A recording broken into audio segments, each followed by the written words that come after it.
Hi. Hello. How are you? I'm good, thanks. How are you? I'm good, I'm good. Finally, long time waiting to do this interview. Yeah, How are you doing?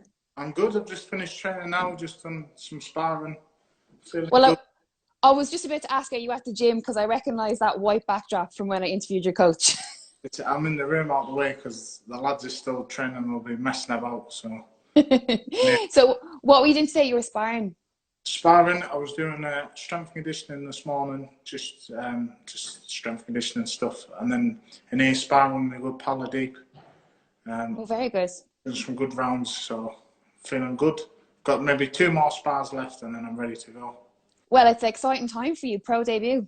Yeah, I can't wait. I can't believe it's on such a great show as well. It's a dream, isn't it? Like most people maybe have 5 or 6 fights and be lucky enough to get asked and make my debut on it. I can't believe it. Well, this is what I said because when obviously, I had heard that you were turning pro and that, it was like it was going to be this year and different things. Then when I heard that it was on the Daniel Joyce card with Frank Warren, I was like, that's such a big deal. And it's a testament to, I suppose, one, signing with Frank Warren and two, his belief in you that he's going to put you on that big a card, right? Yeah, well, I've got Henry Wharton's training me. Everyone knows Henry Wharton, and he's a great fighter. He's vouched for me, so he's putting a lot on the line. But that gives me confidence that a great fighter like Henry's got confidence in me. So I know I'll do everybody proud anyway. So what was the decision this year to turn pro? Well, I've done what I could as an amateur. I've, I had the opportunity of boxing for Scotland when I started boxing when I was 16, and straight away I done you do assessment camps to get onto the team, and I was lucky enough to get picked. And I went to Russia. I think I had 2 bouts in this country as a youth, and then they took me to Russia, and I boxed some good lads over there. And I lost some, I won some fights, and I was just, I got to the point where I was fighting all the time, and then I was just ready to turn pro. I've always had my eyes set on pro. Like, amateur is a big part of boxing, but you have to do, like, that's just a stepping stone to get to it. Was it kind of, would it have kind of been your style? Did you kind of feel it in yourself as in like my style is more suited to the pros, or is it the kind of professional side, the business of boxing that kind of drew you towards it? To be honest, I just love to fight. That's it. And not trying to sound big headed or clever. I love to box. I love being in the gym. I love fighting. It's got nothing to do with amateur pro, but the pros, like, you can get stuck in more. You can have more of a scrap. But my style's changed a lot. If you watch the video of me boxing when I was an amateur when I started and watch me now, I'm like 2 different people. I look the same, but I'm not. Well, you're the same height anyway. You must have been that height for like, I don't know, years. I think I look bigger than what I am. I'm 6'3", but That's still fairly big. but some of these heavyweights now are like 7'6", they're huge. I think I'm a big heavyweight. Like, standing next to normal people, I feel, yeah, I'm a big guy. Even the lad I was sparring with tonight, he's 6'4" or 6'5". He's a big guy as well. So Does it make you nervous that like your weight category is heavyweight and now you're turning pro and you're going to be in a heavyweight professional category? not one bit. I love it. It gives me confidence fighting a bigger person because I think, right, I'm gonna prove a point now. I'm gonna hurt you. Is it like it's a challenge? It doesn't feel like a challenge. I know that, like, it doesn't matter what size they are, but some people, like, I prefer the bigger opponents anyway. So I know it's going to be a good scrap when I get stuck into them. So Let's go back to like the very start and how you got involved in boxing. I'm always so interested in hearing how professional fighters started fighting. Was it a parent? Was it they saw yeah, something in school? So what was it for you? no, I remember being a young boy, watching my dad box. It wasn't spectacular, but he had a few amateur boxing matches, and my dad was always my hero. I was like, oh, my dad's a boxer. I used to tell everyone, my dad boxed, and that's all I wanted to do from being no age. I just remember wanting to be a boxer, but I was always a little fat kid, so I was really the athletic one to do it. But I always had that, always had it in my heart. I just wasn't it wasn't the physical side of it, but just the older I got, and I started to take it a little bit more serious. And when you get to, I don't think people really take boxing serious till they get in that ring, and then like the first sparring, they get punched in the face and like, oh, this is real now. I can get hurt. And then, So what was it? Your dad used to bring you down to the gym? Was he like, okay, I'm going training, so you come with me? He used to take me to the gym that he boxed at Churnside. It was actually the first gym I ever boxed at Churnside, or in the Scottish Borders it is. A little village called Churnside, and he used to box there when he was younger. And he took me there, and it was brilliant. And then I just took off from there, really. I just loved it. And did your dad fight, or was he just training? No, he had a couple of amateur fights. I think he had 3 and 1, 2, but I remember he got trophies and stuff from his fights. I used to look at them. I used to tell people it was mine. I was like, these are my trophies. Did you used to go to the fights? Can you remember seeing him fight? No, I was even born. Okay. He boxed when he was like a lad. I think he was 18 or something. Right. Okay. I remember watching the tapes, with the little tapes that I used to put on the plate, and watching my dad box, and I just thought it was brilliant. It was never what like the pros like Mike Tyson stuff, and people want to get into boxing. That's what my dad does. Dad's my hero, so I thought, right, stuck in like my dad. That's so nice. That's such a nice quality to have. That your dad is your hero. That's he must be very proud. Yeah, I think he is. He's very serious, my dad. Like, he doesn't show it, but I can tell I'm boxing because he's like, I don't really get. I would be lying if I said I didn't get nervous when I boxed, but I don't. It doesn't affect me. It's not the fear of getting punched in the face that doesn't bother me. Every fighter has that. They don't want to lose, and I don't think it's just fighters. It's any sports person. They hate losing. They'd chop their arm off if they knew they'd never lose again. But that's such a good point, because that's a big misconception, I think, with a lot of fighters as well. People who don't understand combat sports or fight sports, they think that that people are in it because they want to, like, they just want to fight, and they just, they're on street corners fighting, and now they're in a ring. So there's still sort of that kind of elements, but you've always, anytime you speak to anyone who's a professional fighter, there's always that sporting element, and it's the element of wanting to win, wanting to prove you're better, and it's such a like competitive, athletic sort of side, as opposed to the fight. The fight element is still there, of course, but so it's always good to hear. And that bit of you like not wanting to lose, like, is that something that you always had? Like, were you always, like, even as a child, competitive? Not really. I'm not a competitive person, but when it comes to boxing and fighting, because it's not even a team sport. Like, even football teams, rugby teams, they don't want to lose. But when you're in there in that ring, you can't blame it on no one else. It's your own fault if you get beat, or if you win or you lose. But it's when I'm in there, it's not a worse thing, because I've lost before, and it's a horrible feeling. It gets you. You think about it for weeks. You can win a fight and you forget about it the next day. You lose a fight, it stays with you for a long time. So what is it about losing that stays with you? Like, what is it you wake up in the middle of the night? Is it you think about it all through the day? What is it? It's just that horrible feeling. I can't explain it. It's one of them things you can ask any fighter. It eats you up, because if someone's the better person on the day, then fair enough, because they've trained just as hard, or maybe harder than what you have, but you put everything into it. You put that much time into training and fighting and everything, and then when you do lose, it just eats you up. It's horrible, but well, hopefully we won't have to experience that again. Never again. So can you remember when you like, you're obviously around the time that you first fought, was it you telling your coaches or your dad, I want to fight, or was it them saying, you know what, I think you're good enough, you've trained hard enough, let's put you in and test your skill? It was always a thing. I never walked in a boxing gym thinking I'm just going to do it for exercise, to keep fit. It's like, that's what you do. If you go to a football club, you go to play football. If you go to a boxing gym, you go to box, fight. So it was the whole point. If I didn't want to fight, I wouldn't have wasted my time in the boxing gym. So it's just something I've always wanted to do. It's always been with me. Can you remember your first fight? Yeah, I can. It was in the Scottish Open. As I boxed a lad called Jay McFarlane. He's a professional. Oh, Jay, yeah, I know Jay.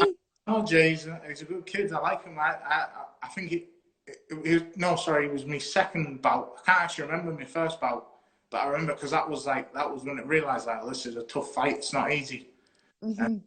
My first bout, I was just, I can't even remember the kid's name, but I can't really remember the kid's name, but I just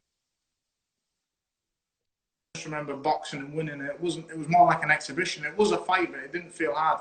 But I remember getting in with Jane, I thought, oh, I need to win now. So that's interesting that you fought Jay McFarlane in the amateurs. Could potentially you could meet again in pro heavyweights. Yeah, probably, yeah. Yeah. I like Jay. He's a good kid. No, It's one of those things with boxing in particular. The guys that have been kind of on the amateur circuit that turn pro, they usually either they have to fight people that they fought before, or they are kind of surrounded with people who kind of came up with them. It's actually kind of a really nice way that the sport, you know, that you can be friends and train and be on shows together all through your kind of career. I think it's you're more likely to meet someone at heavyweight because there's just less of us. At them smaller weights, there's loads and loads. They can maybe fight each other once or twice and that's it. And heavyweights, they could fight maybe 5 or 6 times as amateurs and then fight in the pros. But it's just. I mean, arguably as well, it's an exciting time for the heavyweight division. The heavyweight division is always exciting, but now we're starting to. I always talk about it with any heavyweights that I have on. Is that it's a really exciting time because we're not seeing the kind of stereotypical heavyweight anymore of like the older man who's kind of like at the end of his career fighting in the heavyweight division. There's all these young, new, fresh, athletic heavyweights coming through. Yeah, and they all seem to be big punches, every single one. Yeah. Oh, it's exciting. I'm looking forward to it. I'm honoured to be part of it. I can't wait to start my journey. Just one fight at a time, just slowly making my way up and show people what I'm made of, what I've got. So let's talk about signing with Frank Warren, because huge deal. To sign with someone like Frank Warren before you've even had your first pro fight, huge. I couldn't believe it. Henry, I was talking to about Henry. I boxed in the, I can't remember what it was. I won like this national title thing in it, and I was always wanting to go pro, but Henry said you need to win something. We can't go to Frank and say, "Oh, sign us up" if you haven't got. I have a pedigree. Like I've been to the World Championships. I've been to Europeans. I've been to Commonwealth Games. But that was then. This is now. I needed to do something relevant in recent time, and I won this. I think it was the English Open or some competition. And then Henry said, "We're going to go. I'm going to like he rung Frank or messaged Frank and Frank said, yeah, come down, we'll see what we can do for him." And I couldn't believe it. It took a couple of days to sink in actually what had happened. I was like, can't believe this. Well, I mean, like again, it's I kind of when I think about it, I think about like myself as a fan of the sport, and like there's been people along the way that like I've met that I'm like, holy crap, I can't believe I'm talking to this person that I watched on TV for so many years. And people like Eddie Hearn, Frank Warren, they're like, especially Frank, because he's been in the business for 40 years. Yeah. So he's worked with like the most inspirational of names, with the biggest of names, people who've literally carried boxing on their back. Yeah. He's worked and represented, you know what I mean? So I can imagine that it was absolutely huge when you got that call. Well, I know I'm in good hands with Frank. It's, yeah. Any promoter, he's not just any other promoter, is he? He's Frank Warren. It's like Frank Warren and Eddie Hearn are the two main people in the world, not even in Britain, in the world. Yeah. They're the think of. And I couldn't believe it. It's just, I still think about it now and again. Like I'll go from Instagram, I'll look at it's like my first post that day. But I mean, like obviously it's such a huge deal, and you know, what's the kind of relationship like? You know, does Frank Warren get on the phone in the lead up to your pro debut? Like, is it just sort of like, okay, we'll see you on the week? What way does it work, or is he dealing with Henry? He deals with Henry because Henry's like my manager and me trainer, so he deals with Henry. I haven't really spoke to Frank since that day, but he always keeps in touch, and we keep in touch with him. But he's a busy man, and he's got a lot. Yeah, he is. He definitely is. So, how long? When did you find out that you were going to be on the Joe Joyce Daniel Dubois cards? Because massive. I think it was about. I think it was about 4 weeks ago, but I was always training because before Henry said, you might get a date soon, you might get a date soon. So I've been training for a long time. I thought I'll make sure I'm fit and I'm strong and I'm ready. And it was like, oh, we might be like, we'd hear of a date coming up and think, oh, we might get the phone call saying you're going to be in this date. So we'd be getting ready for that. And I said, oh, not this one, the next one, the next one. And then Henry said, guess what show you're on? I said, I don't know, Henry. He said, you're on the Joyce Dubois undercards. I thought he was kidding. I thought you just, because then we all have a laugh and a joke in this gym. I thought, oh, he's messing me about. He said, no, honestly. And I didn't believe him at first. It took a couple of times for me to believe him. But because I mean, even being on, because we're at a weird time at the moment where the kind of Frank Warren matchroom cards, because of the lockdown, no audience, all eyes are on them because people are at home, they're not getting to go out. So what happened, or what was kind of perceived as, oh, it's going to be terrible because there's going to be no crowds, it's going to be not the same atmosphere, has now completely turned on its head, and people are like, I feel, tuning in even more because there's not much else opportunity to, like, people can't go out and different things. But not only is it like this massive Frank Warren card, arguably the biggest card of the year. I mean, especially for Frank Warren, like this Joe Joyce Daniel Dubois card has been one talked about for so long that the fight was going to happen, and with all the dates falling through and would it happen this year and stuff. So now there's even more anticipation. So really, I don't think you could pick a better card to be on. no, I couldn't. The two brilliant fighters, they both got potential to be world champions.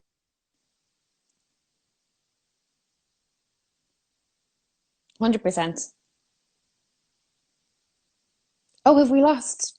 Can you hear me? There we go. You're back.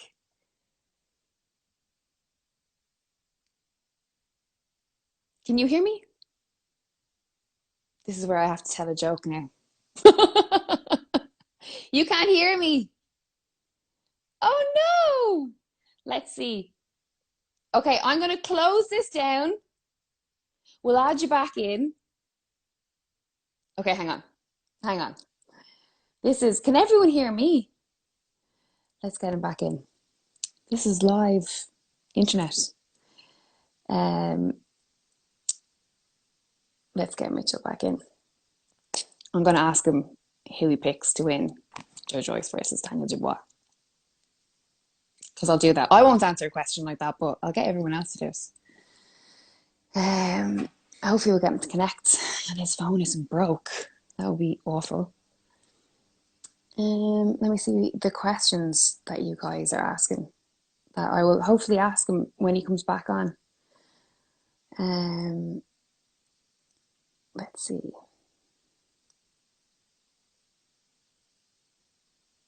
Okay, I'm going to try him one more time. There we go. You're back. Sorry. Whew. That's okay. Don't worry about it. These things happen. I'm going to ask you question. Right. Who do you think takes it? Joe Joyce versus Daniel Dubois? I think, well, I have a feeling Dubois is going to do it. He's just a devastating puncher, isn't he? And he is. Not taking anything away from Joe Joyce. He's a brilliant boxer. He's a brilliant athlete. He's the fittest heavyweight out there. One of the fittest anyway. But I think whoever Daniel connects with is going to sleep. And give me 3 reasons why you picked Daniel Dubois.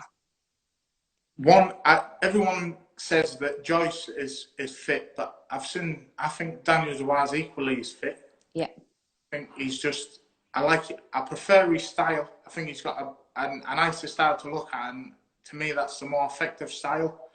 And he's just, I think he'll just knock anybody out he connects with, to be honest. That's it. Yeah, I actually, like, I always shy away from answering these questions because someone, you know, like you can do the questions on Instagram. So I do it every week when I'm traveling because it gets rid of the time. And yesterday someone asked me, who's your top 5 favorite heavyweights? And I was literally like, oh, just put down 5 names just to answer it. Well, I won't be doing that again. No. I left out Anthony Joshua and I left my phone down for 30 minutes, went back to it, and there was about 400 DMs in the other file, and it was just all Anthony Joshua fans. Oh, the heavyweight champ of the world doesn't get a mention. I was like, my opinion doesn't count. I'm nobody. Don't be offended. It was literally a fly in the wall, like just pick 5 people. But yeah, so but I don't like to do, but I like asking you guys. Yeah. You can answer it.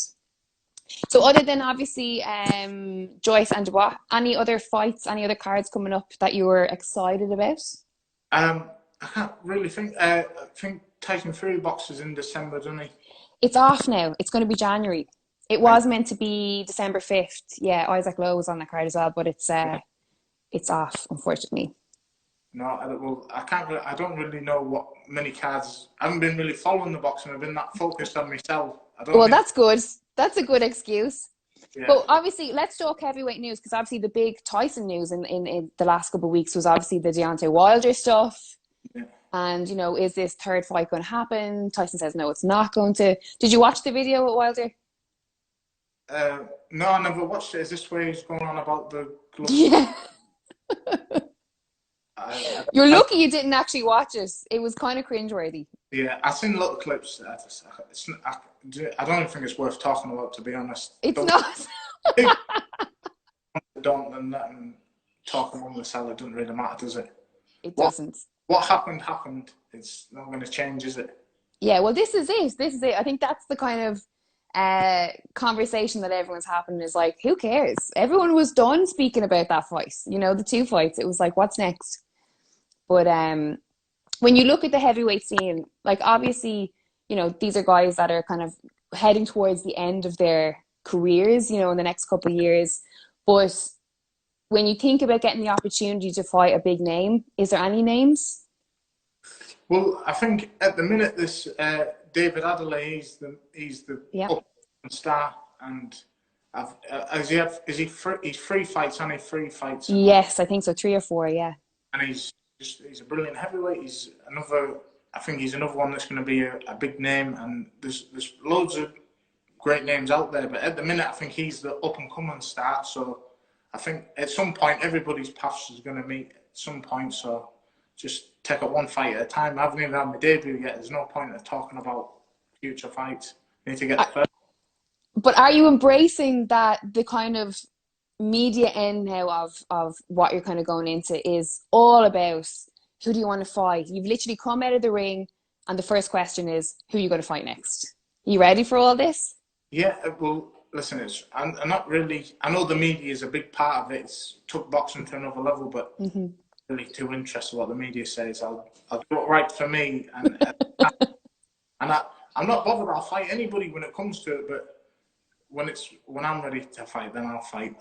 But at the same time, not interested. Put me in with whoever. I don't care. Good answer.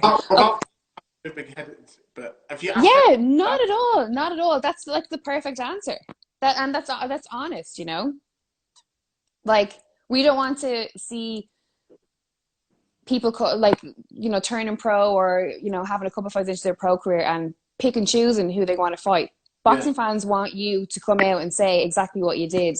I'll fight anyone. Yeah. Right, let's have a look at the questions. So while we're talking, everyone has an opportunity to send in questions into the question box. So let's have a look and see what they're saying. Okay, so this is from Sandra Walsh, and she said, you mentioned your dad is your inspiration, but what other boxers, if any, inspired you growing up? Well, I think the obvious ones is Mike Tyson, but I like Lennox Lewis. Was on about him the other day in the gym. Was practicing different styles, and the Lennox Lewis jab way keeps half cocked and there's a pang. Lennox Lewis. There's loads. Frank Bruno. There's loads of great heavyweights. I used to like watching the Rocky films. Even Rocky, I know he's not a real boxer, but just all things like that. You watch a Rocky film and you're ready to take on the world. So absolutely. Well, I mean, who watches Rocky and doesn't get inspired? Yeah. I know, right? Sorry. Go on. No, go on. After, you can tell when someone's new in the boxing gym and watched the Rocky film. They stick out like a sore thumb. Yeah. So John Berry has just asked, when is your debut? But obviously we've just been speaking about it. It's November 21st, is that right? The 28th. Oh, 28th, sorry, 28th. And it's on the Joe Joyce, Daniel Dubois undercard. Yeah. Tune in, I'll be watching, I can't wait. Okay, so let's take another question. This is from Shane Ritchie, and he said, enjoying the interview, just seeing you for the first time now. I think he's talking about yourself, Mitchell, and he said, what will be the fight style? So I think he's saying like, what is your kind of fight style? What can we look forward to seeing with you? Um, I'm just a fighter, and I just come forward fighter. I'm just gonna connect that into the side of his head as hard as I can and put him to sleep. No, but I'm a come forward fighter. I'm doing both. I can box, I can fight. I'll just do whatever I need to do to win. There you go. This is from Trish Nolan, and he's asked, very technical, highly praised points win or a 30-second KO. Which would you choose? It's a difficult one, isn't it? I think if you're fighting another good fighter, I think to beat them style-wise and take them out, because then you prove you're the best. People's not going to say, oh, it was a lucky knockout. But just an ordinary fight, I think I'd take the 30-second knockout win. whether you school them or knock them out, they're still going to say, oh, he's this, he's that. So absolutely, absolutely. Let's have a look. This is from Reese Morrill. I think he's from your gym, right? Reese, you're right, Reese. Reese has said, Mitchell, can't wait to watch you make your debut. It's been too long coming. Looking sharp. What punch are you going to do him with? Whatever one connects first.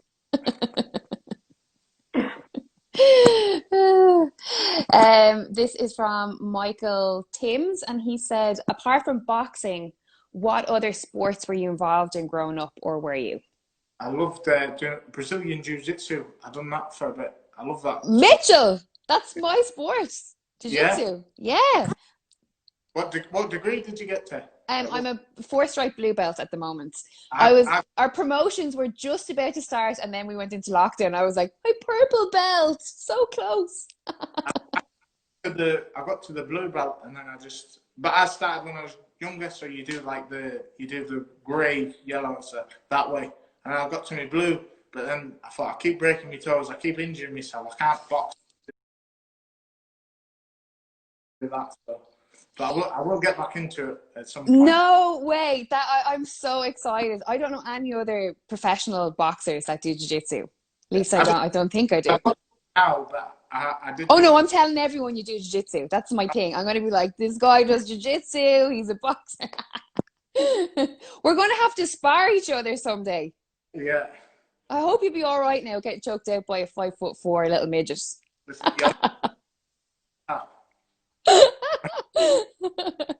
But that's so good. Well, I'm glad we asked that question now. Okay, let's take one more before you go. Okay, this is kind of a hard one, but it's a good question. It's from Sarah Smith, and she said, in your opinion, who is the greatest fighter of all time? Well, it's a hard one to answer, in it, without having everybody on your case. Yes. Everyone will say Muhammad Ali, because it wasn't just he was a great fighter. He was a great man, wasn't he? He was just done in and out the ring. So I'd say Muhammad Ali. Absolutely. And there's a good one just after coming in here, and this is from David Shea, and he said, what goals have you got in place for yourself within boxing? Without sounding too cliche, to be champion of the world, heavyweight champion of the world is not taking nothing away from the other weight categories, but heavyweight champion of the world is, people know who you are. You could be a world champion at some other weight, and it's only the true boxing fans know. You go in the local corner shop and ask them who the world champion, heavyweight champion is, they'll say Tyson Fury, Anthony Joshua. Like, be the heavyweight champion of the world, no doubt about it. Absolutely. Well, what a great answer to leave our interview on. Thank you so much. I appreciate it. Yeah. That was great. Welcome to making your Fight Connect TV debut. Hopefully this will be many more to come. Yeah. But it wasn't as bad as what I thought it was going to be anyway. I told you it'd be okay, right? You have to get used to all these interviews now. This is the way it's going to go, right? But yeah, hopefully we'll get to meet over the next couple of months. I know there's loads of plans in place and stuff, and I told Henry that I'll be over to the gym as soon as lockdown leaves and all that good stuff. So I'm really looking forward to it. And Yeah. best of luck on your debut. I'll be tuned in. I cannot wait. It's going to be such a great card. Thank you very much. Thank you. Enjoy, and best of luck with the rest of your training camp. Thank you. See you See you later, later. Mitchell. Take it easy. Bye bye.